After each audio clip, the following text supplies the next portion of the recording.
To fix a washer leaving your clothes soaked, start by checking the washer's drain pump filter for blockages. Remove any debris, lint, or coins that may be obstructing the filter. Next, inspect the drain hose for kinks or clogs.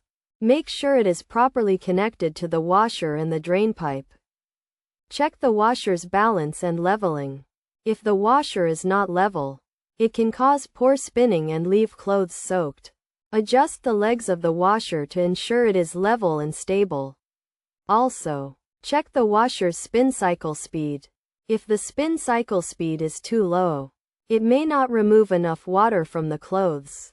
Refer to your washer's user manual to adjust the spin cycle speed. Another common issue is overloading the washer. Leaving too many clothes in the washer can prevent them from spinning properly, resulting in soaked clothes.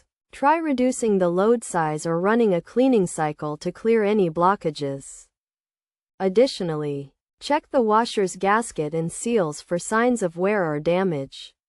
If the gasket or seals are damaged, water may leak out during the spin cycle, leaving clothes soaked. Inspect the gasket and seals and replace them if necessary. If you have tried all the above steps and your washer is still leaving clothes soaked, it may be a sign of a more serious issue, such as a faulty drain pump or a problem with the washer's control board. In this case, it is recommended to consult a professional appliance repair technician to diagnose and fix the issue. By following these steps, you can identify and fix the issue with your washer leaving clothes soaked. Regular maintenance, such as cleaning the drain pump filter and checking the drain hose, can also help prevent this issue from occurring in the future.